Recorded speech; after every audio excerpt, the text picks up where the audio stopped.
Olá, bem-vindo aos cursos online CELPER.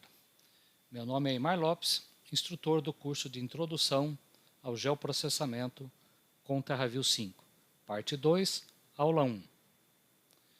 Bom, nós vamos dedicar essa aula aqui a compreender aí alguns detalhes, da utilização de tabelas dentro de nossos sistemas aí de geoprocessamento. Nós vamos ver que muitas informações alfanuméricas aí oriundas de diferentes sites da internet, às vezes precisam de alguns cuidados especiais ali na hora de tratar esses dados no nosso SIG, ok? Muito bem. Antes da gente começar a trabalhar, isso é uma sugestão e é uma recomendação mesmo que vocês façam isso, o sistema operacional Windows do idioma português, ele utiliza como separador de casas decimais de qualquer número, seja ele dentro de uma planilha, por exemplo, do Excel, ele vai entender que o separador ali é vírgula, e o sistema americano é ponto. E o banco de dados que a gente está utilizando vai exigir que seja ponto. Então, para minimizar esse e futuros problemas que a gente possa ter aí com dados oriundos aí da internet, eu recomendo que vocês entrem no sistema do Windows de vocês, digita ali no cantinho, ali no iniciar, painel de controle, depois vão em relógio, região, dentro de região tem a opção ali configurações adicionais. Aí você cai nessa janela aqui, você vai ver que o símbolo decimal ali está vírgula. Troque essa vírgula por ponto.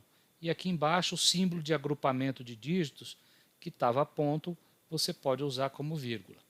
Tá? É extremamente recomendado que seja feita essa alteração. Você não vai alterar nada no idioma do seu sistema operacional. Você vai só alterar o separador de casas decimais quando você estiver usando aí o seu Excel ou qualquer outro editor aí que trabalha com números, ok? Muito bem, mas como criar tabela ou criar um mapa no teu SIG a partir de uma planilha de pontos? Suponha que você tenha um arquivo ASCII texto separado do tipo CSV, que é separado por vírgula, como esse daqui, em que você tem ali o código do IBGE, o nome do município, o estado, a região, meso, micro-região, latitude, longitude. Opa! Aqui a gente tem uma informação que poderia ser usada para transformar essa tabela aqui, que está no formato texto, em um mapa. Poderia transformar essas duas colunas aqui em uma coluna geométrica do tipo ponto. Então é isso que a gente vai fazer, aprender a fazer aí. Você tem muitas vezes na internet tem os dados desse tipo e é muito fácil. Você só vai ter que dizer aqui qual que é a coluna do X, qual que é a coluna do Y. Bem, mas está faltando uma informação importante aqui, Você olha para esse número aqui, você fala, isso aqui menos 11 ponto alguma coisa, menos 61 ponto alguma coisa. Bom, isso aqui é grau decimal, A coordenada dessa latitude e longitude está em graus. Bom, mas está em graus, só que a gente viu lá nos conceitos lá de datum, Está faltando uma informação importante ali. Qual que é o datum dessas coordenadas? Nós vimos que se você não souber qual é o datum, você pode estar errando aí da ordem até de centenas de metros no posicionamento desse ponto sobre outros mapas que você venha a usar no teu SIG. Então, antes de sair utilizando um arquivo como esse daqui no seu SIG, pergunte para a fonte, pergunte para quem produziu esse dado tabular aqui, qual que é o datum, ou o elipsoide aqui utilizado para representar esses números aqui em coordenadas decimais, ok? E aí você pode construir um mapinha de pontos e ter a tabelinha de atributos associada a esses pontos. Bom, mas como criar uma camada também de dados que não são espaciais? É a mesma coisa, só que em vez de você ter geometria, você vai ter somente informações alfanuméricas. Então, se você tiver um arquivo como esse daqui, onde a primeira linha aqui é o nome de coluna, é o nome dos atributos, a segunda linha já é o nome já é o conteúdo separado aqui por ponto e vírgula, sem problema nenhum, é só você dizer o que é cada uma dessas colunas e ele vai transformar isso aqui numa tabela dentro do teu SIG, né, que a princípio não está amarrado com nenhuma informação geográfica, mas pode estar se você usar uma coluna como essa daqui do geocódigo, né, o código IBGE aqui esse número aqui, ele pode ser usado, por exemplo, para ligar com uma outra tabela que tenha a geometria. E aí você passa a enxergar os atributos dessa tabela aqui e da outra também que existe lá no mapa, né? Então, apesar de você não ter a informação geográfica aqui, né, você pode ligar essa tabela a uma outra. Bom, mas como criar um arquivo CSV a partir, por exemplo, de uma planilha do Excel? Então, se a gente pega um dado tabular, né, da internet aqui, ele vem desse jeito aqui, né, com atributo, usuário, endereço, código, município, uma data, outra data, mas perceba também que você tem informações aqui que estão em branco, né? Então, essas informações em branco aqui devem ser consideradas também como um valor branco, um valor nulo, né? Não tem problema nenhum, você pode ter campos, né, onde você não tem informação, tá? Não é necessário que você preencha esse campo aqui com algum valor. Muito cuidado com isso, né? Às vezes você pode colocar aqui, por exemplo, aqui no campo vazão, se a informação às vezes está ausente, mas você vai lá e preenche com zeros. Não quer dizer que a vazão, o atributo vazão aqui, ele não tenha vazão nenhuma. É que, na verdade, você quer dizer que ele não tem informação de vazão para aquele registro. Tá? É diferente de você vir aqui e colocar o número 0. Muito cuidado também com essas tabelas que às vezes vêm com os campos vazios aqui. Mas observe o seguinte, né? O campo numérico meu aqui, olha, eu dei um zoom aqui para a gente ver, olha lá, ó, o Windows, após você ter alterado o teu Windows para dizer que o ponto decimal, o separador decimal é um ponto, olha aqui, o Excel já mostra que realmente ali é um ponto. Então, se eu pegar essa planilha do Excel e salvar no formato CSV, ele vai colocar um ponto também lá no arquivo TXT, né, no formato CSV. Tá bom? Então, esse é fundamental que você tenha esse conceito aqui de quem é o campo separador aqui de casas decimais do dado que você está trabalhando. E o nome dos atributos também aqui deve estar também organizado direitinho, né? Então, você observa que a primeira linha aqui tem que ser a linha com o nome dos atributos. E uma outra coisa importante, nome das colunas, sem espaço em branco. Então, você observa que aqui não tem nenhum espaço em branco, não tem acentuações, não tem caracteres especiais e outra coisa, nome de coluna não pode iniciar por número. Tá? Você tem que ter pelo menos uma letra ali antes de um campo numérico, antes de uma coluna ali iniciar por número. Bom, então aqui apenas um teste aqui. O que tem de errado com esse arquivo? Esse arquivo aqui eu fiz até um teste de baixar ele da internet, lá do site do IPEA, e ao salvar o arquivo no meu computador, ele colocou lá o arquivo com esse nome aqui, IPEA data colchete 09 de 4 de 2020, não sei o que, .xls. Beleza, o Windows reconheceu que é um arquivo XLS. Aí eu abri esse arquivo no Windows. Então, o que tem de errado com esse arquivo? Quais seriam os problemas que eu vou ter com esse arquivo se eu levar ele para o meu sistema de geoprocessamento? Você vai ter vários problemas ali, não vai ser um só. Então, já adianto que na última semana do curso vocês vão ter que ir no IPEA e em outros sites aí buscar algumas informações para cada um construir, fazer o exercício final aí, e vocês vão ter problemas desse tipo aqui. Então, já adianto e pergunto, quais são os problemas aqui? Vamos ver. Primeiro ali, ó, iniciais em maiúscula. Tá? Não use caracteres maiúsculas para nome de atributo. Tudo caixa baixa sem C maiúsculo. Outro erro que tem ali, ó, eu tenho ali um campo município onde ele está acentuado. Tire aquele acento daquela coluna ali. Nome de atributo não pode ter acentuação. Mas você fala, mas o Access deixa, o Excel aqui do Windows deixa. Deixa, mas o que a gente vai estar usando no curso é o banco Postgres. E no banco Postgres não pode ter nome de atributo ter acentuação. Qual outro erro que tem aqui? Tá aqui, ó. Eu tenho algumas colunas que está dizendo que isso aqui é um dado de renda, né? E está dizendo aqui que tem o nome do atributo é 1970, 80, 91, 2000. Não pode iniciar por número. Tá, ok? Então nós vamos ter que arrumar isso aqui também. Outra coisa. Observa aqui que o Windows ele está utilizando aqui no Excel aquele separador de milhar, né? Então olha aqui, ele colocou o ponto, beleza, tá certo. O Windows está entendendo que o ponto aqui é a casa decimal. Mas ele colocou o separador de milhar aqui como vírgula. Se você deixar desse jeito e exportar esse dado para o formato CSV, que é isso que nós vamos precisar para levar para dentro do TerraView e depois para dentro do banco Postgres, essa vírgula vai aparecer lá também e vai te causar problema.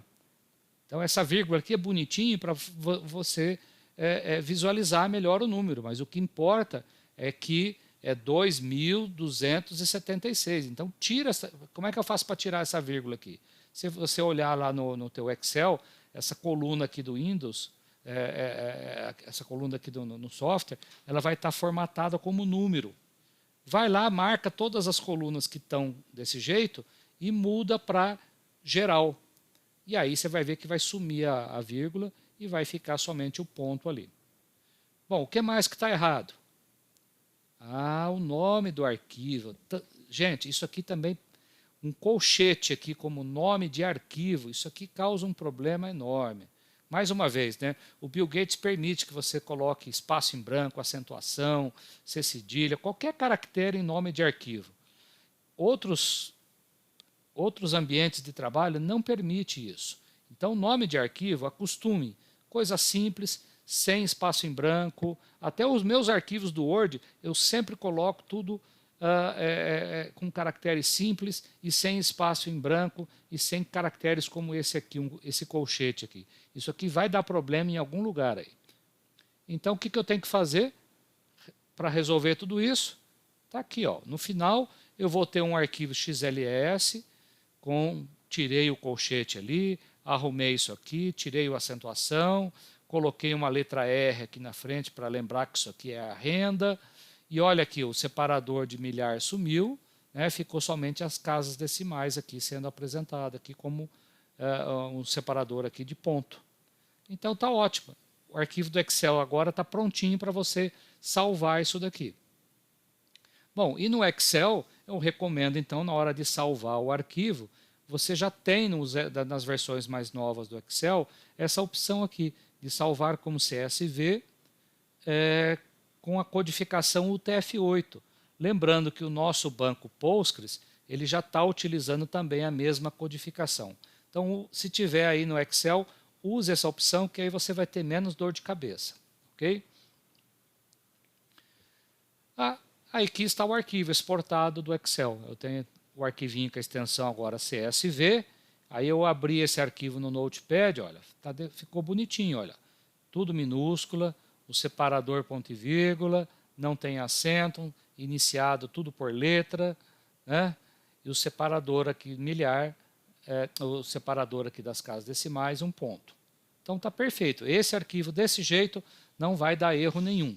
E observa que aquelas colunas que não tem informação, olha, voltando ali atrás, olha, eu tinha algumas colunas aqui que não tinha a informação, estava em branco. Não tem problema. No arquivo CSV vai ficar o separador em branco ali, mostrando que realmente ali está sem informação. Bom, e tem também